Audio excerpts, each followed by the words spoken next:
Olá pessoal, tudo certinho? Então a gente vai, dar continuidade às nossas aulas e hoje a gente vai começar, o nosso segundo bloco. Então, a partir dessa aula, esse conteúdo a gente vai ser abordado na nossa segunda avaliação só, né? E a gente agora vai passar para os sistemas. Então a gente vai ver fisiologia cardiovascular, respiratório, altitude e exercício em estresse térmico. Então, vamos começar.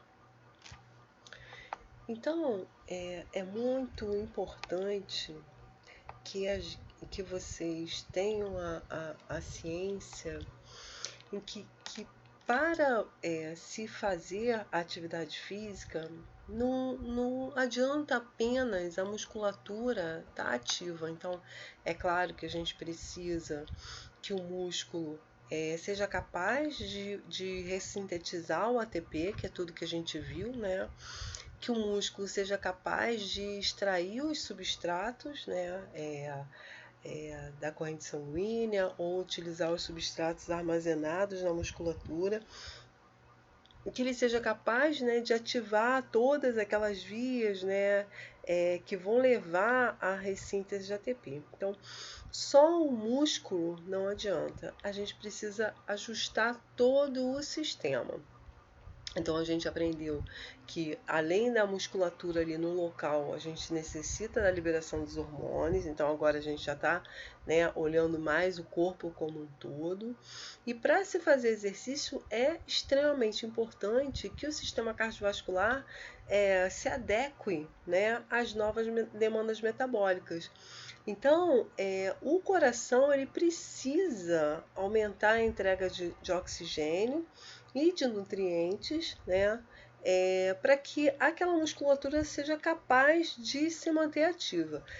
Sem fluxo sanguíneo, a gente já até discutiu isso, a musculatura é capaz, de produzir trabalho, só que por um curto período de tempo, porque ela vai usar as vias anaeróbias, mas para recuperação eu preciso do oxigênio para que eu possa recompor os meus estoques de energia.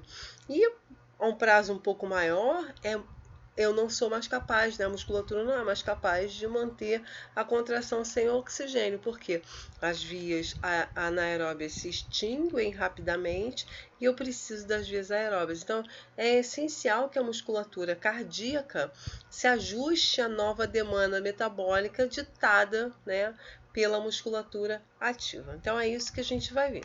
Então, antes de ver isso, é importante a gente olhar o coração como um todo, Então vamos dar uma olhadinha, só uma relembradinha na anatomia do coração, que eu sei que vocês já viram isso, há um tempo, só pra gente relembrar. Então esse aqui é o coração, Aqui a gente tem os vasos, aqui em cima são os vasos da base.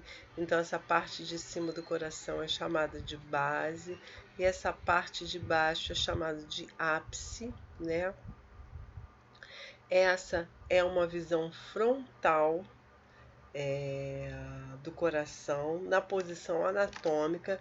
Então, se a gente abrisse uma caixa torácica e olhasse de frente, essa é a posição que o coração fica, Então, aqui a gente tem desse lado de cá, o ventrículo esquerdo. Então, esse aqui é o lado esquerdo do coração. Do lado de cá, essa massa aqui é o ventrículo direito. Esse vaso grosso que faz essa curva aqui é a artéria aorta, isso aqui é chamado de arco aórtico, Daqui saem algumas ramificações, que vão dar origem às carótidas e outros vasos. Aqui a gente tem em azul a veia cava superior, a inferior a gente não consegue ver, tá? Essa massa aqui são os átrios, Átrio direito e esse aqui pequenininho desse lado é o átrio esquerdo. Envolto aqui a gente está vendo que parece uma membrana, é o pericárdio que envolve todo o coração. Esses vasos são os vasos coronários, os vermelhinhos, tá? Os azuis são veias, né? Então os vermelhinhos são as coronárias. Essa aqui é a artéria pulmonar, tá? A veia pulmonar não consigo ver. Acho que tá para trás. Tá? É isso. Então vamos dar uma olhadinha para cá. Tá mais uma olhadinha no coração em outra posição. Então agora já não tá mais na posição anatômica. A gente tá agora virou o coração para o outro lado. Então a gente vê que o átrio direito, né, os vasos da base. E eu acho que eu tenho um aberto. Ah, eu não tenho nenhum aberto? Vou desenhar. Então tudo bem. Deixa eu desenhar aqui rapidinho. Que eu não sei porque eu não tinha nenhum aberto, mas a gente desenha. Vou botar de branco. Então o coração, né? Ai, gente. Deixa eu dar um pause rapidinho, porque esse... já viu que tá com aquele probleminha, né? Rapidinho que eu vou consertar. Então, pessoal, já que eu fui consertar lá o negócio, eu aproveitei e coloquei uma figura aqui do coração aberto sem eu precisar desenhar. Então, aqui a gente tem o coração aberto, né, fatiou no meio, que eu queria mostrar para vocês a diferença, né? Então, aqui eu tenho o ventrículo esquerdo, o ventrículo direito, os átrios, né, o átrio direito e o átrio esquerdo. Aqui é a saída do sangue, né, do ventrículo esquerdo, que é a aorta, aquela que a gente viu redondinha. Deixa eu voltar aqui. Aqui, ó, a aorta. Então, fatiei. E aqui, então, é o ventrículo esquerdo e a aorta. Aqui, olha, nessa cavidade, as cavidades dos átrios, né, elas se separam dos ventrículos por essa massa aqui, que são as válvulas, né, as válvulas atrioventriculares, mitral e tricúspide, né, e elas ficam entre os átrios e os ventrículos, e elas, né, tipo, organizam a passagem do sangue. Por quê? Porque essas válvulas só abrem na direção, deixa eu fazer um desenho rapidinho aqui. Caneta, vou botar vermelha. Não, vermelha não vai dar certo. Tem que ser uma caneta preta. Zoomar em certo. Então, só passa. Tinha que ser branco, né? Daqui pra cá, não ficou bom. Vamos pro branco.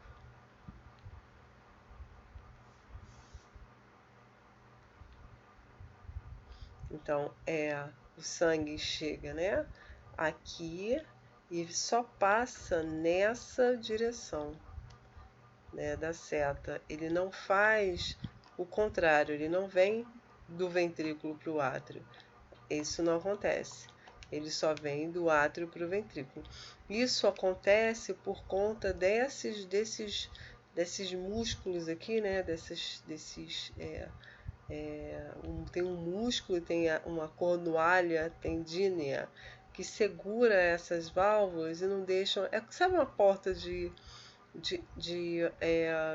cozinha, né, que abre para os dois lados?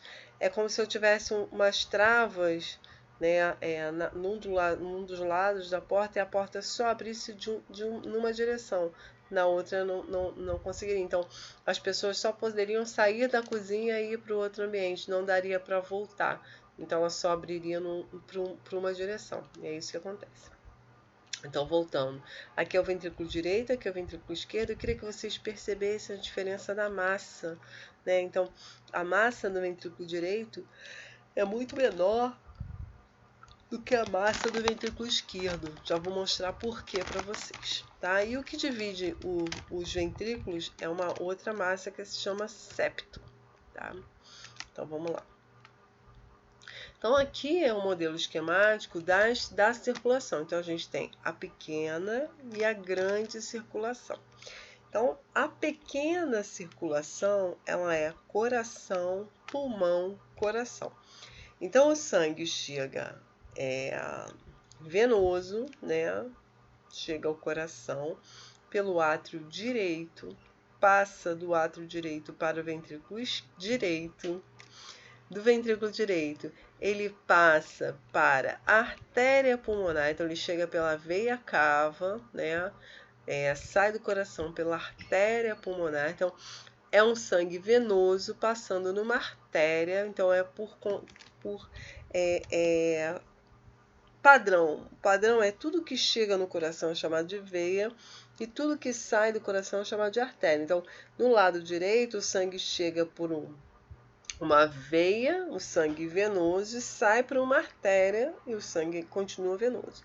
Aí esse sangue venoso vai para o pulmão, então lá ele sofre hematose, que a gente ainda vai aprender ainda, e é convertido em sangue arterial. Esse sangue arterial, então, chega agora pela veia pulmonar, então agora eu tenho um sangue arterial em uma veia. Esse sangue arterial chega no átrio esquerdo, do átrio esquerdo passa para o ventrículo esquerdo, do ventrículo esquerdo ele cai na grande circulação. Então, o que acontece? O coração esquerdo ele tem que bombear para uma circulação muito grande, então a resistência, a dificuldade, né, é maior do que o pulmão tem que fazer. O pulmão só bombeia do que o lado direito tem que fazer. O lado direito só bombeia para o pulmão. Então, a força que esse coração aqui tem que fazer é menor do que esse coração. Então, a gente chama assim, dois corações, né? O coração direito e o coração esquerdo. Então, o coração direito bombeia para o pulmão e o coração esquerdo bombeia para o sistema. Então, como a resistência é maior, esse coração é como se ele fosse malhado, né? Ele tem que estar sempre trabalhando contra uma maior resistência. E por isso ele tem, então, essa massa, né, maior, mais hipertrofiada do que a massa do ventrículo direito, por conta da resistência que cada um desses músculos precisam trabalhar. Isso não é patológico, isso é normal. Todos os corações normais têm a massa ventricular esquerda maior que a direita. Tá? Então, outra coisa que eu queria que vocês olhassem aqui é o seguinte, deixa eu fazer um desenho rápido. Então, quando vocês aprenderam, que eu sei que vocês lembram, né? Tenho certeza absoluta, quando vocês aprenderam lá na biologia física, vocês aprenderam que a gente pode botar uma resistência em série. Então, eu estou colocando aqui resistências, resistores diferentes. E se eu passo uma corrente I aqui nesses resistores, cada resistor desse me faz perder uma corrente, né? Me faz perder. Então, a corrente que eu vou chegar aqui vai ser influenciada por cada um desses resistores. Agora, se eu coloco os mesmos 3 resistores, não em série, mas em paralelo, e os 3 resistores, cada um com uma resistência diferente, o que vai acontecer? A corrente vai tender a passar pelo resistor da corrente I, agora vai tender a passar pelo resistor de menor resistência. Por que eu estou falando isso?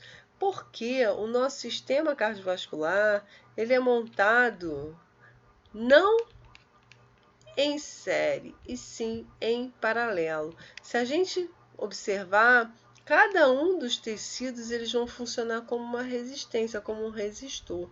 Isso dá uma vantagem, por quê? Porque se eu quiser aumentar a quantidade de sangue que chega aqui nos rins, por exemplo, eu posso diminuir o que chega aqui no trato digestório, posso diminuir o que chega aqui na musculatura e desviar o sangue para cá. Então, se aqui for menor, a resistência for menor aqui maior e aqui maior, o sangue vai tender sempre para ir para a região de menor resistência. Então, com essa organização, eu consigo distribuir melhor o fluxo. Porque se eu tivesse uma corrente sanguínea que tivesse que passar por todos os órgãos, né, eu não ia conseguir regular o fluxo.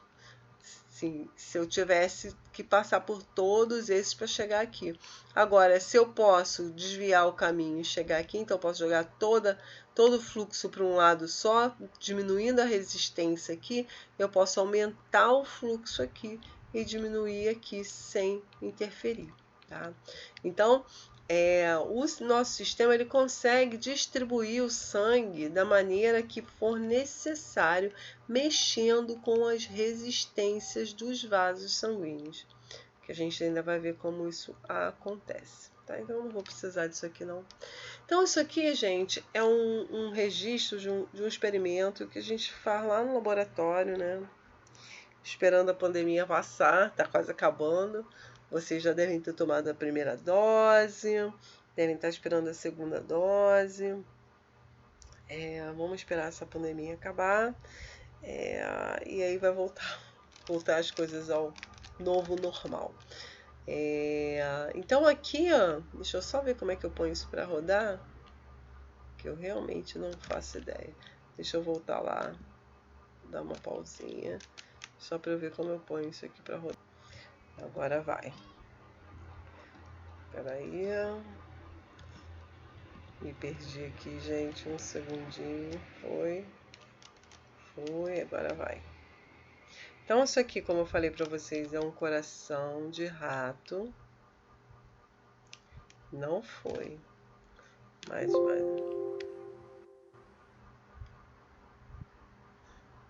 Deixa eu tentar mais uma vez.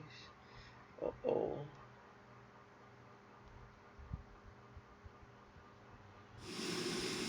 sei se vocês estão vendo. Deixa eu ver se vocês estão vendo.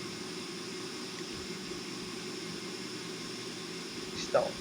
Depois eu volto para aquela apresentação.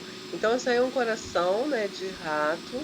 Tá batendo. A gente consegue ver as auriculetas, são essas coisinhas pequenas que estão se mexendo, e a massa rosinha é o coração, né? Dá até para, se vocês olharem bem, dá para ver até as coronárias.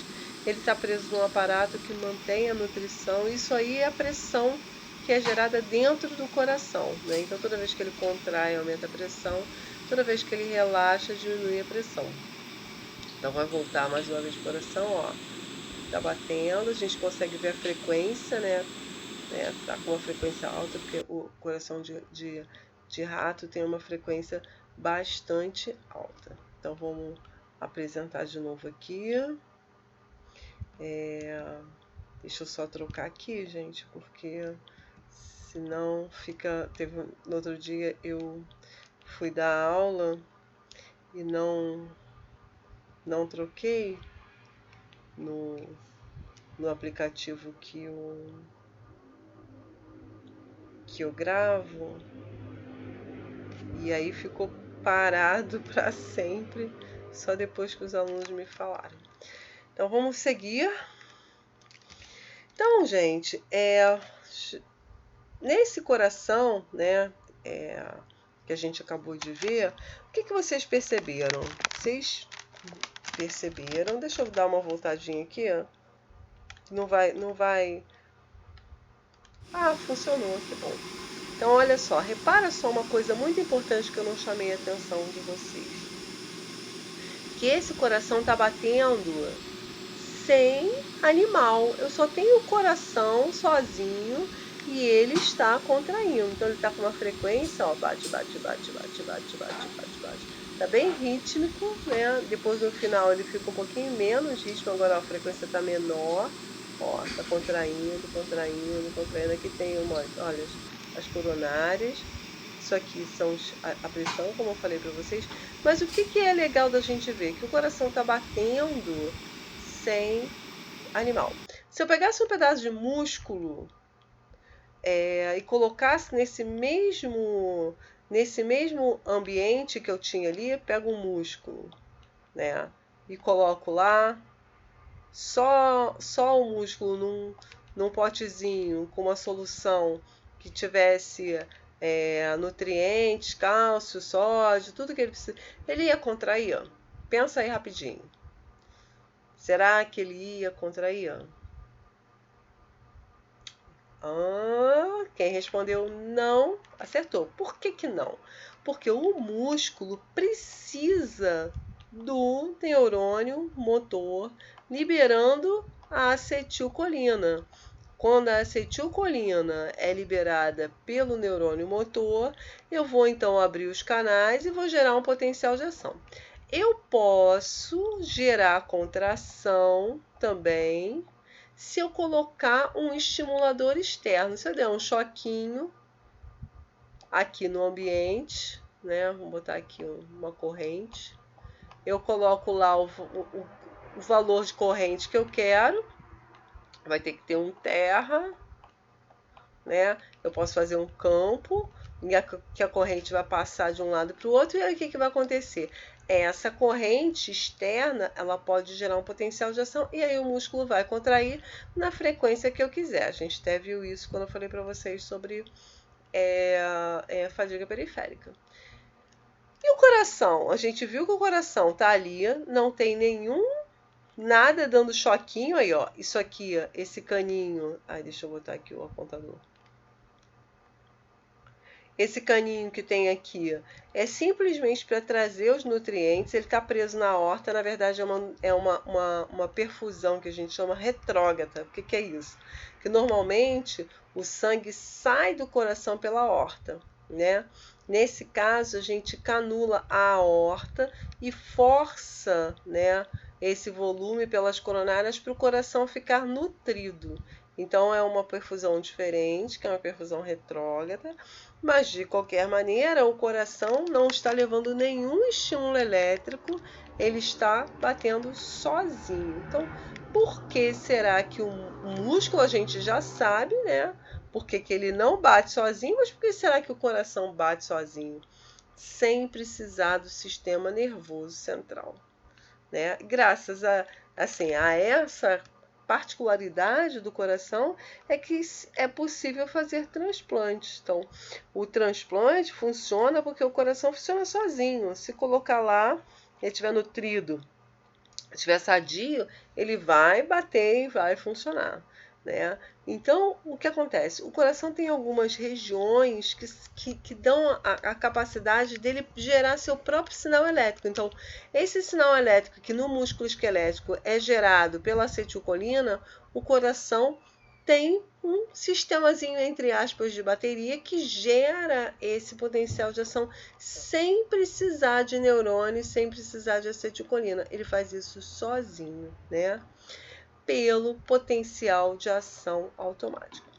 Então, o que a gente vai dar uma olhada muito mega rápido nessa questão dos potenciais, para vocês só entenderem depois como é que a gente regula a frequência cardíaca, né? Então, o coração ele vai ter dois tipos de potenciais de ação.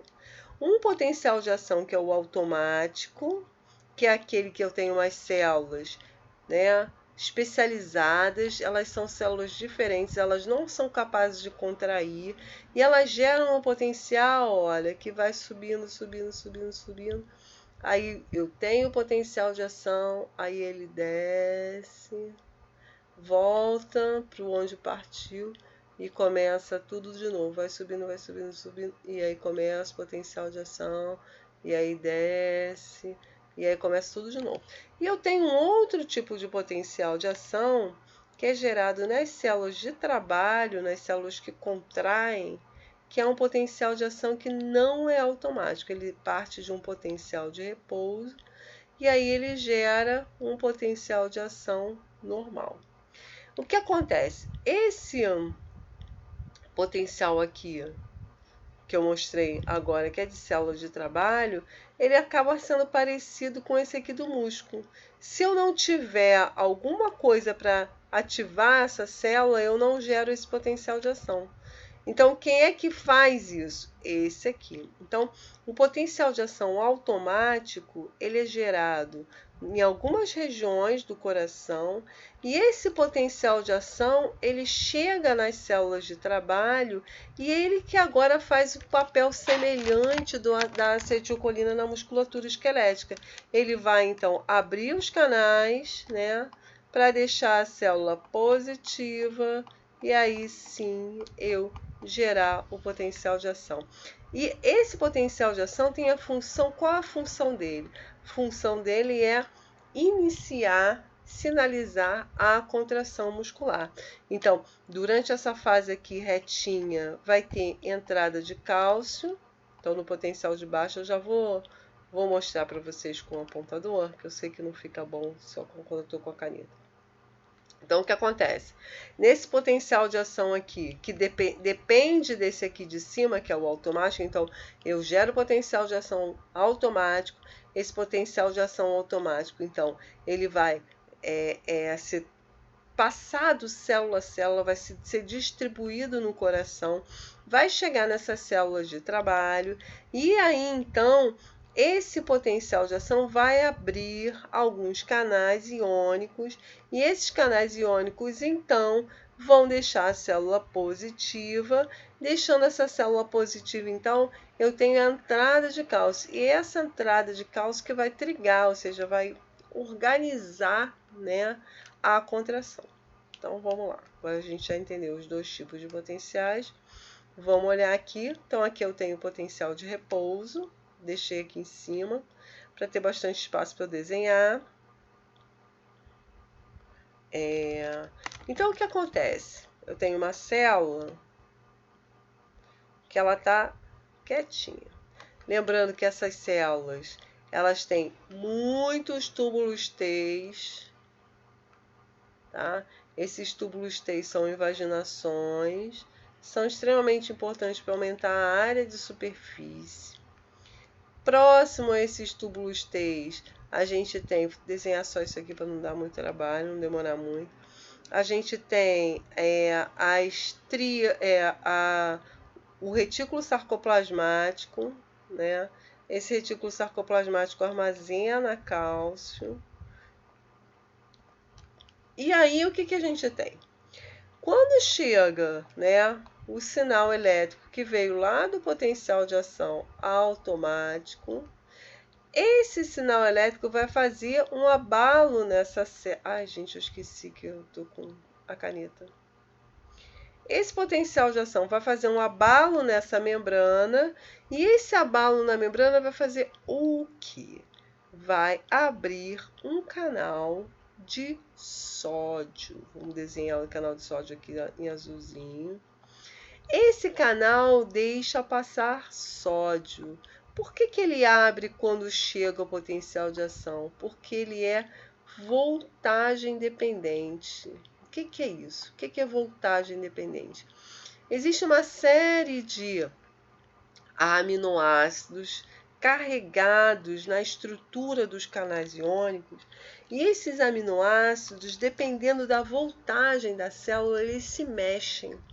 Então, o que acontece? Quando eu tenho uma alteração de potencial, esses aminoácidos então vão perceber essa mudança, né, na carga, e vão se mexer. Quando eles se mexem, abrem o canal, né? Na verdade, tem uma bola, assim. Na verdade, tem algumas outras coisas nos canais. Não vou nem falar disso, não vou eu viajar, não vamos falar sobre esse assunto, não.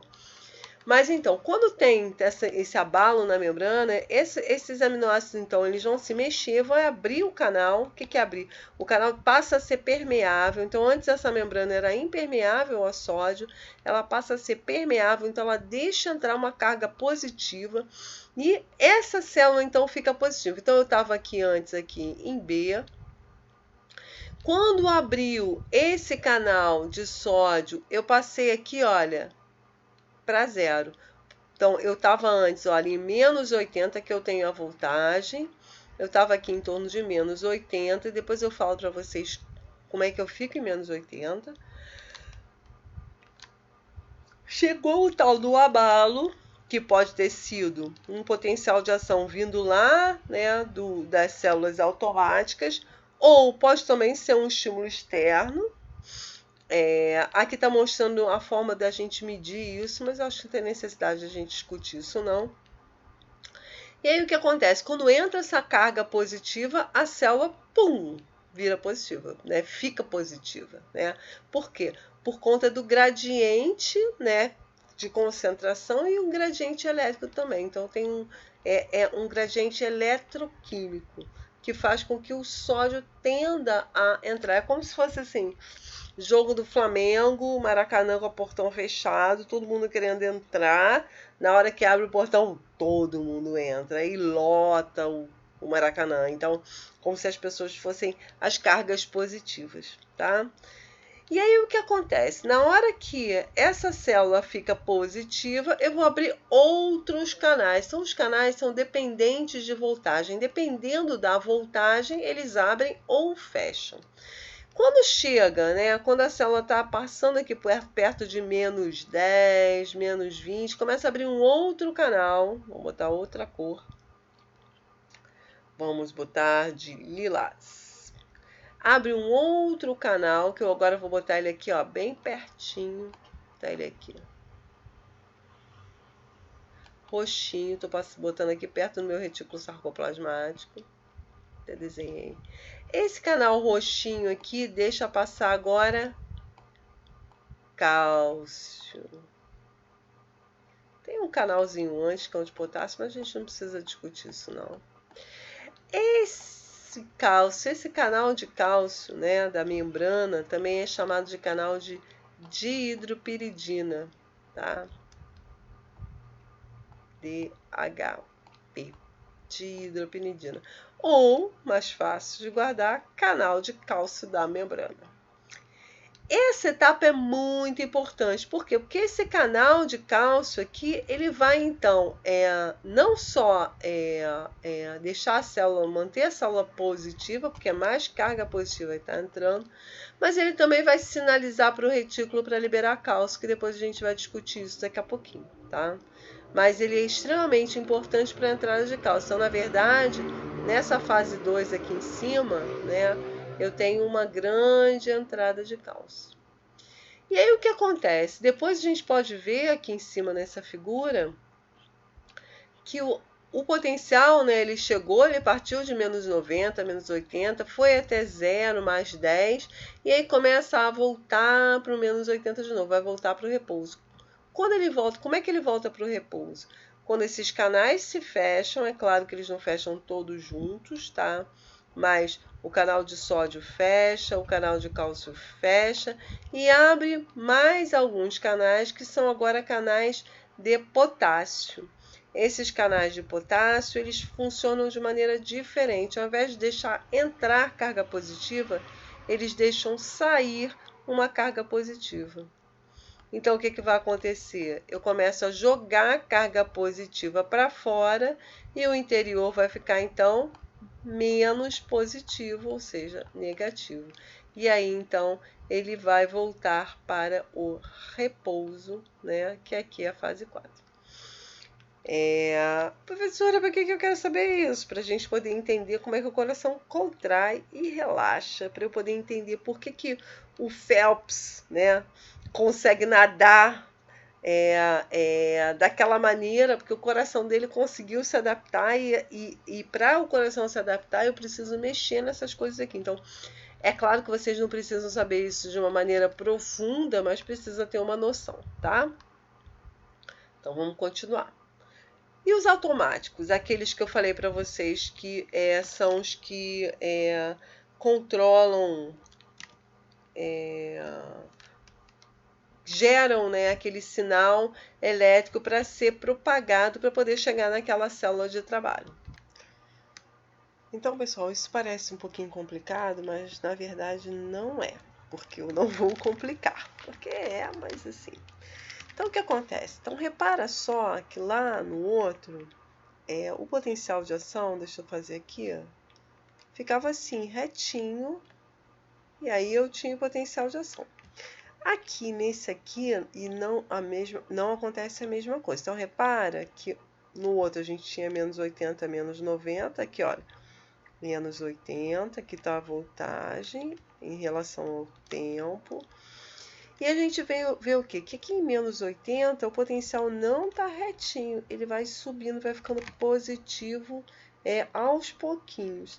Então, para a célula ficar positiva, ou ela ganha uma carga positiva ou ela perde uma carga positiva. Então, ou entra uma carga positiva ou deixa, falei besteira, ou deixa de sair uma carga positiva. Deixa eu fazer esse desenho aqui também rapidinho, só para vocês entenderem o que eu estou falando. Então, olha só. Eu tenho aqui, estou aqui do outro lado, tá? Fiz aqui a célula, tá? Se entra uma carga positiva, beleza, a gente entende que o meio vai ficar positivo. Agora, se tiver o tempo todo saindo uma carga positiva, né? O tempo todo saindo uma carga positiva, essa saída de carga positiva vai tender a deixar o meio menos positivo, certo? Se eu pegar e fechar essa perda aqui de carga positiva, o que acontece? O que estava saindo não vai sair mais, ele vai acabar acumulando. Então, ao deixar de sair carga positiva, né, essa carga positiva fica do lado de dentro e isso então contribui para deixar o interior positivo. Então, quem é que faz isso? Então, esse potencial de ação, né, vai ser uma combinação dessas duas coisas. Então, eu tenho entrada de carga positiva, ou seja, abertura de canais que deixam passar carga positiva, e eu tenho também fechamento de canais de potássio, né, que deixariam a célula perder carga positiva. Então, o que vai acontecer? Esse potencial, esses canais, né, os potássio fecham, abre um de sódio, né, abre um de cálcio, e aí vai deixando essa célula positiva. Então, o sódio deixa entrar carga positiva, o cálcio deixa entrar carga positiva, e quando chega aqui num limiar, né, em torno de menos 40, abre um outro canal, que agora é um canal de cálcio grande, que é chamado de canal de cálcio tipo L. E aí o que vai acontecer? Vai entrar um monte de carga positiva mais rapidamente. E aí eu tenho potencial de ação propriamente dito. Então o que vai acontecer? Eu preparo a membrana para chegar no valor que vai abrir o canal do meu interesse, que é esse de cálcio. Só que ele só abre quando a membrana está aqui, nesse valor. Então eu preciso levar a membrana até lá para chegar no limiar. Então, o quão mais rápido eu levo essa membrana, esse potencial para o valor de limiar, mais rápido eu tenho potencial de ação. Então, assim eu consigo controlar a frequência. Então, se eu demoro... Deixa eu fazer um desenho aqui. Tem desenho ali, mas eu gosto de fazer desenho. Vocês já perceberam, né? Vermelho não, porque já é vermelho. Vamos botar verde. Se eu demoro... Olha aqui para mim, olha. Eu estou desenhando. Se a minha taxa, né, de positivação, ou seja, que a gente vai chamar de taxa de despolarização. Toda vez que eu deixo a célula positiva, ela está despolarizando. Se a minha taxa de despolarização for lenta, olha o que acontece. Eu vou ter um potencial de ação aqui. E aí, ó, nesse espaço de tempo que eu estou mostrando aqui, eu só tenho um potencial de ação, no verde. Agora, se a minha taxa de despolarização for rápida, vou fazer agora de lilás, o que vai acontecer? Vou partir do mesmo lugar, só que agora ela vai chegar mais rápido aqui. Aí eu agora tenho um potencial de ação, ele desce mais rápido também, chega no valor lá, começa de novo, aí chega lá, desce, começa de novo, chega rápido. Então, agora eu consegui, nesse mesmo espaço de tempo, 3 potenciais de ação. Então, reparem só. Deixa eu botar aqui o apontador. Dependendo da velocidade que eu deixo a célula aqui, ó, positiva, com essas aberturas e fechamentos de canal iônico, eu vou modular a frequência cardíaca. Então, se chega rápido no limiar, a minha frequência é maior. Por que a frequência é maior? Vamos voltar aqui. Porque a taxa com que eu estimulo aquela minha célula de trabalho vai ser maior. Então, chega o potencial, chega outro, chega outro, chega outro, sinaliza a contração. Agora, se chega um, chega outro, aí chega outro, o que, que vai acontecer? Frequência menor, tá? Então, essa minha taxa de despolarização, a gente chama, na verdade, taxa de despolarização diastólica, porque isso vai acontecer durante a diástole. O que é diástole e o que é sístole? Esqueci de falar. Diástole é quando o coração está relaxado e sístole é quando o coração está contraído. Então, quando eu estou gerando esse potencial de ação, para o potencial de ação caminhar para chegar lá naquela célula de trabalho, ela não contraiu ainda, está relaxado. Então, é a taxa de despolarização diastólica. Isso vai acontecer durante o relaxamento, para eu poder dar um outro estímulo para o coração contrair. Aí ele vai relaxar, aí eu vou dar outro estímulo para ele contrair. E assim vai. Então, esse intervalo entre uma contração e outra é modulada, mediada pela geração desses potenciais de ação. Então, quanto mais rápido eu chego no limiar, maior a frequência cardíaca. Quanto mais devagar eu levo para chegar no limiar, menor vai ser a frequência cardíaca. Então, quem vai modular isso? Sistema nervoso. Então, o coração, para bater, não precisa do sistema nervoso, mas para eu ajustar a frequência cardíaca, eu preciso do sistema nervoso. Só um instantinho. Então, vamos lá. Espero que vocês tenham entendido. Se não entenderam, manda mensagem lá no grupo. Então, gente, na verdade eu vou parar por aqui, porque já tem 40 minutos, vocês já tiveram aquela aulinha que tinha sobrado sobre fadiga periférica, então acho que está suficiente, né? Depois a gente continua. Tchau, tchau.